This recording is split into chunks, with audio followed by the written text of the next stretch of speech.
योग से आयु बढ़ती है। हम सबने ये लाइन कहीं ना कहीं सुनी ही है।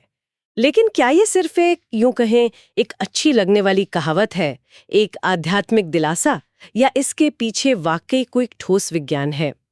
ये एक बहुत ही मौलिक सवाल है जो हमेशा से पूछा जाता रहा है, और आज की हमारी ये गहरी पड़ताल इसी सवाल के इर्द गिर्द घूमने वाली है। हमारे पास जो स्रोत है वो भी कमाल के हैं। एक तरफ ब्रह्मा कुमारीज के मुरली का आध्यात्मिक ज्ञान है, तो दूसरी तरफ न्यूरोसाइंस, बायोलॉजी, श्वास का विज्ञान और यहाँ तक कि क्वांटम थ्योरी की लेटेस्ट रिसर्च भी है। तो हमारा मिशन आज इन दो अलग अलग दुनियाओं को जोड़ना है और ये देखना है कि इस आध्यात्मिक दावे के पीछे का साइंस आखिर कहता क्या है। बिल्कुल। और शुरू करने से पहले ये समझना जरूरी है कि जब श्रोत कहते हैं योग से आयु बढ़ती है, तो इसका मतलब सिर्फ कैलेंडर में साल बढ़ना या ज्यादा जन्मदिन मनाना नहीं है। इसका मतलब कहीं ज्यादा गहरा है। इसका मतलब है कि हमारी बायोलॉजिकल घड़ी, मतलब हमारे शरीर की बूढ़े होने की रफ्तार, वो धीमी हो जाती है। हमारे शरीर के सेल्स खुद को ज्यादा तेजी से रिपेयर करने लगते हैं। बीमारियों का रिस्क कम हो जाता है। हमारे जरूरी अंग जैसे दिल और किडनी वो ज्यादा समय तक स्वस्थ रहते हैं। और सबसे बड़ी बात, हमारी जीवन शक्ति, हमारी वाइटैलिटी बढ़ जाती है। तो असल में ये सिर्फ लाइफ स्पैन नहीं, बल्कि लाइफ क्वालिटी को भी बढ़ाने की बात है। वाह! तो चलिए इसे एकदम शुरुआत से समझते हैं। स्रोत में एक बहुत ही कूल कॉन्सेप्ट दिया गया है, दो तरह की स्पेस या आकाश का। एक है बाहरी दुनिया, हमारा ब्रह्मांड, जिसे महाकाश कहा गया है, और दूसरा है हमारे शरीर के अंदर की दुनिया, शरीर आकाश। मुझे लगता है कि ये पूरी गुत्थी को सुलझाने के लिए एक बेहतरीन स्टार्टिंग पॉइंट है। हाँ, ये एक बहुत ही सुंदर विचार है।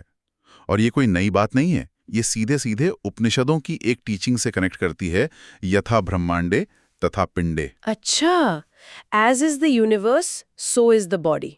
बिल्कुल, जैसा इस ब्रह्मांड में है वैसा ही इस शरीर रूपी पिंड में है। स्रोत बताते हैं कि दोनों ही आकाश 5 तत्वों से बने हैं: पृथ्वी, जल, अग्नि, वायु और आकाश। हमारा शरीर एक तरह से बाहर के ब्रह्मांड का ही एक छोटा, इंटेलिजेंट और ऑर्गेनाइज मॉडल है। ठीक है, तो अगर ये दो अलग अलग यूनिवर्स हैं, एक बाहर और एक मेरे अंदर, तो ये आपस में बात कैसे करते हैं? इन्हें जोड़ने वाला कोई पुल, कोई ब्रिज भी तो होगा। बिल्कुल।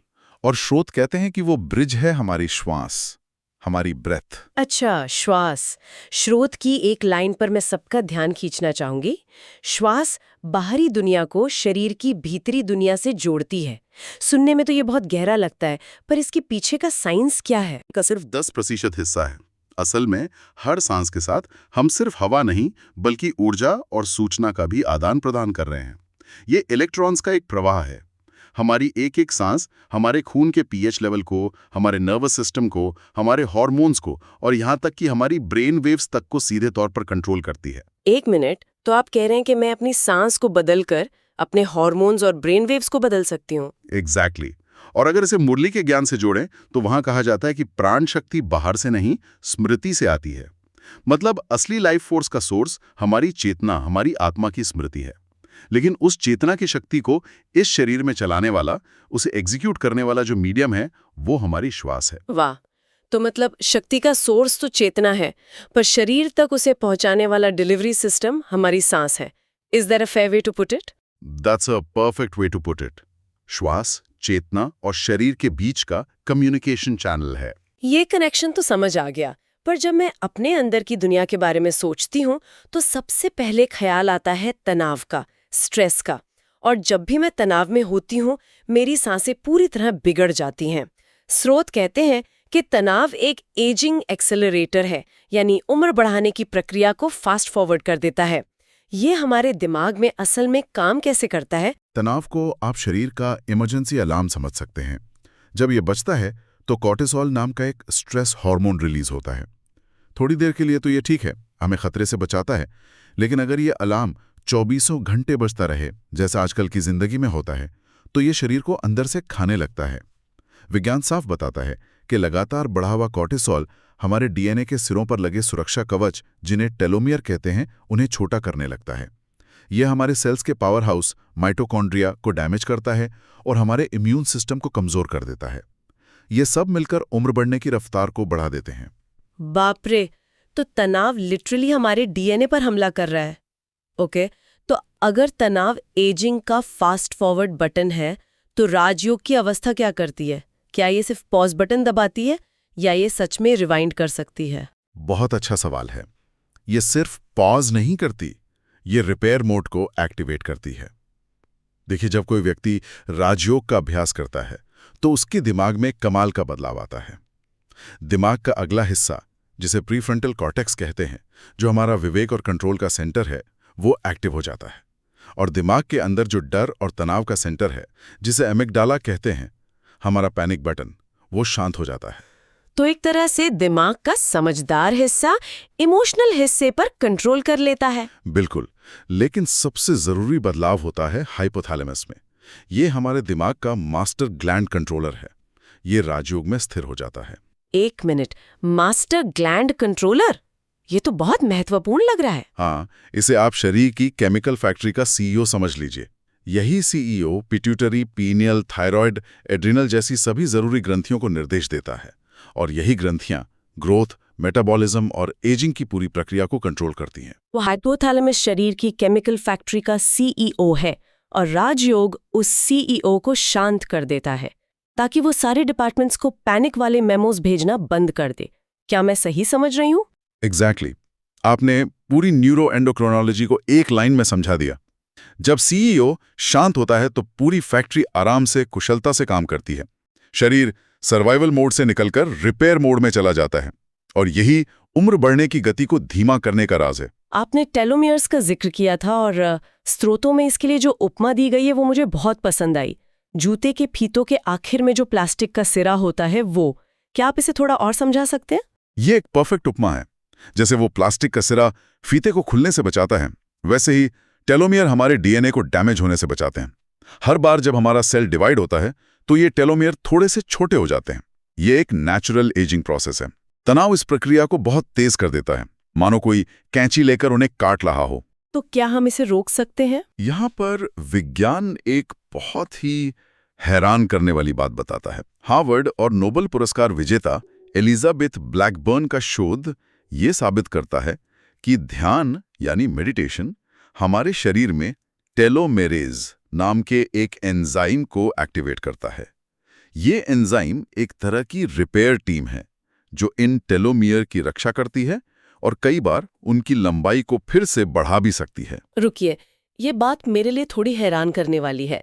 हम ये कह रहे हैं कि एक विचार या ध्यान की अवस्था, जो कि एक नॉन फिजिकल चीज है, मेरे शरीर के अंदर एक फिजिकल एंजाइम को बनाने का स्विच ऑन कर सकती है। इसका असल मैकेनिज्म क्या है, ये किसी के लिए भी मानना थोड़ा मुश्किल हो सकता है। मैं आपकी बात समझता हूँ। ये जादुई लगता है, पर यह शुद्ध बायोकेमिस्ट्री है। हमारे विचार सिर्फ हवा में नहीं होते। हर विचार हमारे दिमाग में एक इलेक्ट्रोकेमिकल सिग्नल होता है। जब हम शांत, स्थिर और शक्तिशाली विचार करते हैं तो हमारा दिमाग सेरोटोनिन और डोपामाइन जैसे न्यूरोट्रांसमीटर रिलीज करता है। ये केमिकल सिग्नल पूरे शरीर में जाता है और एक ऐसा माहौल बनाता है जिसमें टेलोमरेज जैसे रिपेयर एंजाइम बेहतर काम कर पाते हैं। वहीं तनाव वाले विचार कोर्टिसोल का केमिकल माहौल बनाते हैं जो इन एंजाइम के काम को रोकता है। तो विचार सीधे तौर पर हमारे शरीर की केमिस्ट्री को बदल रहे हैं। इसीलिए मुरली का वो कथन वैज्ञानिक रूप से इतना सटीक है, जैसे सोच वैसे संस्कार और वैसे ही शरीर। वाह, ये कनेक्शन अब जाकर साफ हुआ और मुझे लगता है कि ये शांत अवस्था हमें वापस श्वास पर ले आती है ना? स्रोत, उथली तेज सांस और गहरी धीमी सांस के बीच एक बहुत बड़ा अंतर बताते हैं। हाँ, ये बहुत जरूरी है। जब हमारी सांसें तेज और उथली होती हैं तो हमारा सिंपैथेटिक नर्वस सिस्टम एक्टिव होता है। ये लड़ो या भागो यानी फाइट और फ्लाइट मोड है। ये सर्वाइवल के लिए जरूरी है, लेकिन अगर हम दिन रात इसी मोड में रहें तो ये एजिंग मोड बन जाता है। इसे ऐसे समझें कि आप अपनी कार को लगातार पहले गियर में पूरी स्पीड से चला रहे हैं। इंजन जल्दी खराब होगा ही। और धीमी गहरी सांस वो पैरासिम्पैथेटिक नर्वस सिस्टम को एक्टिवेट करती है। ये रेस्ट एंड डाइजेस्ट या कहें रिपेयर एंड हील मोड है। ये वो समय है जब शरीर खुद को ठीक करता है, सेल्स की मरम्मत करता है, ऊर्जा बचाता है। ये कार को गैराज में सर्विसिंग के लिए देने जैसा है। यही दीर्घायु का मोड है। तो क्या इसका मतलब ये है कि हमें प्राणायाम की तरह जबरदस्ती अपनी सांस को धीमा करने की कोशिश करनी चाहिए? यहाँ एक बहुत सूक्ष्म लेकिन महत्वपूर्ण अंतर है। स्रोत साफ करते हैं कि राजयोग प्राणायाम नहीं है। प्राणायाम में हम श्वास पर जोर देते हैं, उसे कंट्रोल करते हैं। राजयोग में हम विचार पर जोर देते हैं, उसे कंट्रोल करते हैं, और इसका नतीजा कमाल का होता है।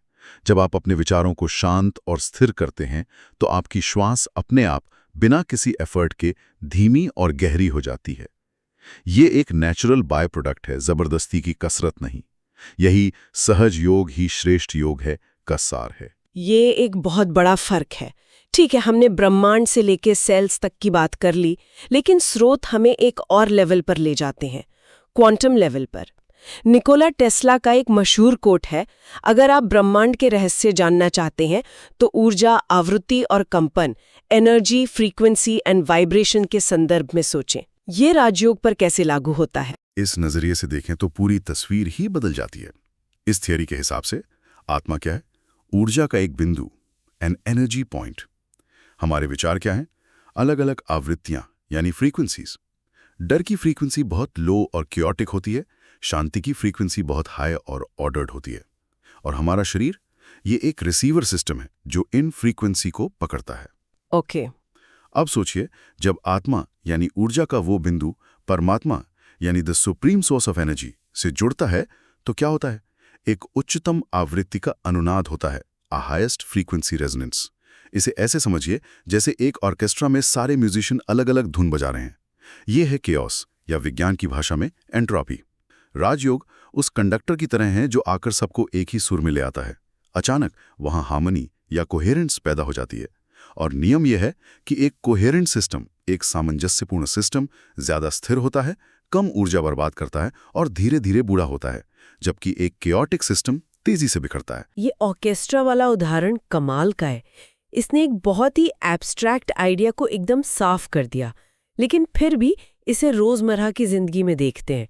स्रोत में दो लोगों का एक बहुत ही प्रैक्टिकल उदाहरण दिया गया है। हाँ, मान लीजिए दो व्यक्ति हैं, ए और बी। दोनों की उम्र 40 साल है, एक ही शहर में रहते हैं, लगभग एक जैसा खाना खाते हैं। व्यक्ति ए लगातार चिंता, गुस्सा और कंपटीशन में रहता है, और व्यक्ति बी रोजाना कुछ समय राजयोग का अभ्यास करता है, शांत और आत्मसम्मान की स्थिति में रहता है। 10 साल बाद क्या होगा? 10 साल बाद व्यक्ति ए अपनी उम्र से ज्यादा बूढ़ा और शायद बीमार दिखेगा, जबकि व्यक्ति बी शायद 50 का होकर भी 40 का दिखेगा, ज्यादा शांत और स्वस्थ होगा। बिल्कुल। क्यों? क्योंकि बाहर से उनकी जिंदगी एक जैसी दिख रही थी, पर अंदर से उनका पूरा इकोसिस्टम अलग था। उन 10 सालों में उनका हार्मोनल माहौल, उनके दिमाग की न्यूरल वायरिंग और उनके सेल्स की रिपेयर होने की दर, सब कुछ जमीन आसमान के फर्क पड़ता। उनकी बायोलॉजिकल घड़ियां अलग अलग रफ्तार से चल रही थीं। और मुझे वो बैटरी वाली मिसाल भी बहुत अच्छी लगी।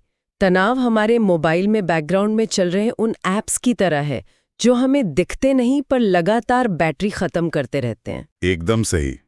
और राजयोग उन फालतू के ऐप्स को एक एक करके बंद करने जैसा है। जब बैकग्राउंड में एनर्जी लीक होनी बंद हो जाती है तो बैटरी ज्यादा देर चलती है।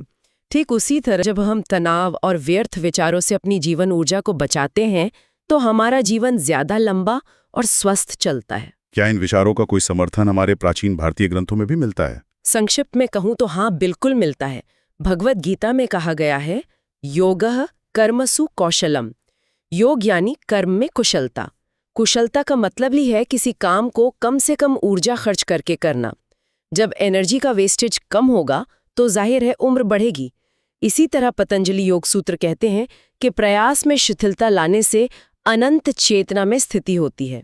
यह शिथिलता या रिलैक्सेशन ही पैरासिम्पैथेटिक नर्वस सिस्टम को एक्टिवेट करना है, जो सीधे सीधे शरीर की हीलिंग को बढ़ाता है। तो अगर इस पूरी चर्चा को हमें एक लाइन में समेटना हो, इसका निचोड़ क्या है? The big idea. सबसे सरल और शक्तिशाली निचोड़ ये है, राजयोग उम्र इसलिए बढ़ाता है क्योंकि ये शरीर को एक दायमी सर्वाइवल मोड से निकालकर एक जरूरी रिपेयर मोड में ले आता है। ये शरीर को लगातार भाग दौड़ और तनाव की स्थिति से निकालकर शांति और मरम्मत की अवस्था में स्थापित कर देता है। और अगर इसी बात को मुरली की भाषा में कहना हो तो? मुरली की भाषा में कहेंगे, स्मृति से शक्ति मिलती है, शक्ति से जीवन बढ़ता है। जब हम अपनी मूल आत्मिक स्मृति में टिकते हैं और परमात्मा की स्मृति में रहते हैं, तो हमें वो आध्यात्मिक शक्ति मिलती है जो हमारे भौतिक शरीर के जीवन को भी बढ़ा देती है। आज की इस बातचीत से ये तो बिल्कुल साफ है कि हमारे विचार सिर्फ ख्याल नहीं है, वो हमारे बायोलॉजिकल रियलिटी को बना या बिगाड़ सकते हैं। ये अपने आप में एक बहुत बड़ी बात है। तो श्रोताओं के लिए एक अंतिम विचार, अगर हमारे मन की आंतरिक स्थिति हमारे बायोलॉजिकल घड़ी को कंट्रोल कर सकती है, उसे धीमा या तेज कर सकती है, तो हमारी चेतना के भीतर ऐसी और कौन सी छिपी हुई शक्तियां हो सकती हैं जिन्हें हम अपनी रोजमर्रा की जिंदगी में शायद अभी तक एक्सप्लोर ही नहीं कर पाए हैं।